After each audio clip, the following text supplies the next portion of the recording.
Court में मनीष सिसोदिया जी की bell का केस सुना जा रहा था, तब सुप्रीम कोर्ट ने प्रोसिक्यूशन से बहुत तीखे सवाल पूछे। उन्होंने बार बार ईडी से एक ही सवाल पूछा कि आपके पास मनीष सिसोदिया जी से जुड़ी हुई मनी ट्रेल कहाँ है? क्या उनके पास पैसा आया? क्या उनके परिवार के पास पैसा आया? क्या उनकी किसी परिवार के या उनसे किसी जुड़ी हुई कंपनी के पास पैसा आया? सुप्रीम कोर्ट ने बार बार पूछा कि अगर मनीष सिसोदिया के पास पैसा पहुंचता हुआ ईडी दिखा नहीं सकती है तो फिर मनी लॉन्ड्रिंग का सवाल कैसे पैदा होता है और पीएमएलए लगने का सवाल कैसे पैदा होता है? सुप्रीम कोर्ट ने यह भी सवाल पूछा कि जो सारी ईडी की प्रोसिक्यूशन का केस है वो सिर्फ और सिर्फ एक अप्रूवर दिनेश अरोड़ा की स्टेटमेंट्स के आधार पर है। इनफैक्ट जब हियरिंग चल रही थी तो सुप्रीम कोर्ट में यही कहा गया कि अप्रूवर तो अपनी जान बचाने के लिए कुछ भी कह सकता है, उसकी स्टेटमेंट पर कितना विश्वास किया जा सकता है। जो तीसरी चीज सुप्रीम कोर्ट ने उठाई, उन्होंने स्पष्ट तौर से बार बार ऑब्जर्व किया कि पॉलिसी मेकिंग कोर्ट के परव्यू में नहीं आती है।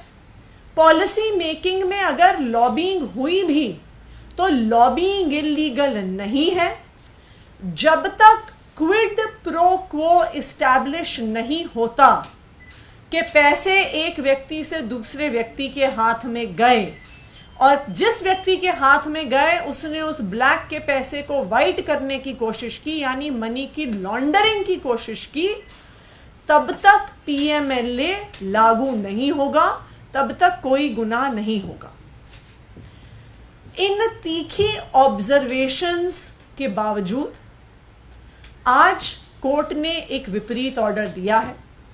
जो सारे मुद्दे कोर्ट ने बार बार खुद उठाए, आज ऑर्डर में सुप्रीम कोर्ट ने बेल मनीष सिसोदिया जी को नहीं दी है।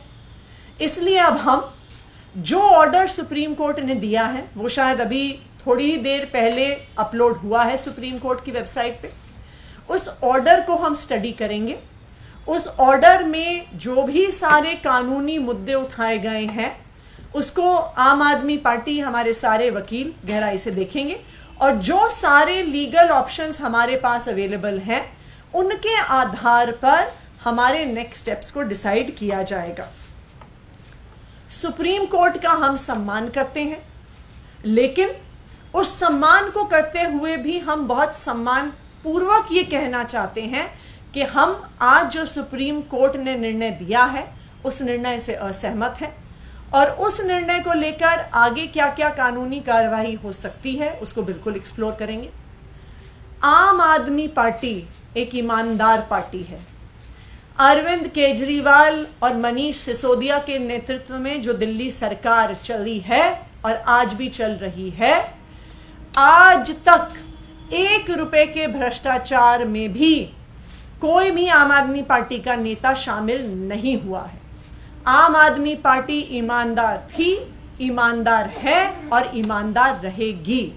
और मुझे आज भी इस बात पे पूरा भरोसा है कि आम आदमी पार्टी पे कितने केसेस होते रहें, लेकिन आखिरकार एक भी पैसे के भ्रष्टाचार का सबूत सामने नहीं आएगा, क्योंकि ना आम आदमी पार्टी ने कभी भ्रष्टाचार किया है ना कभी भ्रष्टाचार करेगी। धन्यवाद।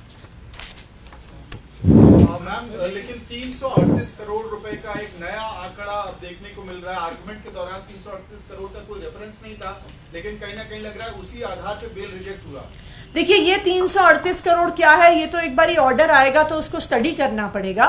लेकिन जो पॉइंट सुप्रीम कोर्ट ने खुद उठाया था कि ये पैसा मनीष सिसोदिया के पास पहुंचा या नहीं पहुंचा, क्या उनके पास पहुंचा, क्या उनके किसी परिवार के व्यक्ति के पास पहुंचा, या उनकी किसी परिवार से जुड़ी हुई किसी कंपनी के पास पहुंचा, ये सवाल, इस सवाल का जवाब तो आज भी वही है। क्योंकि ईडी के अपने आरोपों में भी मनीष सिसोदिया के पास कोई भी पैसा पहुंचते हुए वो नहीं दिखा रहे हैं। तो ये 338 का फिगर क्या है, ये सुप्रीम कोर्ट की बहस में नहीं आया था आज तक। और ये 338 करोड़ का मनीष सिसोदिया जी के साथ क्या लिंक है, इसको भी एक बारी ऑर्डर देख के समझना पड़ेगा। लेकिन जैसे मैंने कहा, आम आदमी पार्टी एक ईमानदार पार्टी है। चाहे कितने भी आरोप ईडी, सीबीआई, दिल्ली पुलिस लगा ले, कोई भी सबूत साबित नहीं होगा, क्योंकि आम आदमी पार्टी ने ना आज तक 1 रुपए का भ्रष्टाचार किया है, ना करेगी। लेकिन देखिए, ये जो पूरा मामला है, इसमें आप पर आरोप लग रहे हैं। बीजेपी के जो सांसद हैं, वरिष्ठ नेता हैं, वो ये कह रहे हैं कि अब आपके शीर्ष नेतृत्व यानी कि मुख्यमंत्री की ओर इशारा कर रहे हैं कि उनकी भी जेल जाने की बात। देखिए, भारतीय जनता पार्टी ये चाहती है कि कोई उनका विरोध ना करे। भारतीय जनता पार्टी ये चाहती है कि कोई उनके ऊपर सवाल ना उठाए। भारतीय जनता पार्टी ये चाहती है कि कोई उनके भ्रष्टाचार को उजागर ना करे। भारतीय जनता पार्टी ये चाहती है कि वो पिछले दरवाजों से चुनाव जीते, क्योंकि वो ईडी और सीबीआई का प्रयोग करते हुए अपने सभी विपक्षियों को खत्म कर दे। आज अगर आप देखिए, चाहे आम आदमी पार्टी हो, चाहे टीएमसी हो, चाहे कांग्रेस हो, चाहे डीएमके हो, जो कोई भी पार्टी भारतीय जनता पार्टी के विरोध में खड़ी है, उनके खिलाफ पूरे सरकारी तंत्र का ऊपर से नीचे तक प्रयोग किया जा रहा है। ये पूरा देश देख रहा है कि किस तरह से एजेंसीज का इस्तेमाल करके सभी विपक्ष की पार्टियों पे हमला करने की कोशिश की जा रही है। और अगर भारतीय जनता पार्टी के नेता ये आरोप लगा रहे हैं, ये ऐसी ही बात मीनाक्षी लेखी जी ने संसद में कही थी, जब संसद में दिल्ली सर्विसेज बिल पर बहस चल रही थी और विपक्ष के किसी नेता ने सवाल उठाया था, तो उन्होंने तो सदन में ही बोल दिया था कि अब आपकी ईडी में अरेस्ट होने की बारी है, अब आपकी जेल जाने की बारी है। ये भारतीय जनता पार्टी के सत्ता का अहंकार है, लेकिन इस सत्ता के अहंकार का जवाब देश की जनता देगी। एक आखिरी सवाल,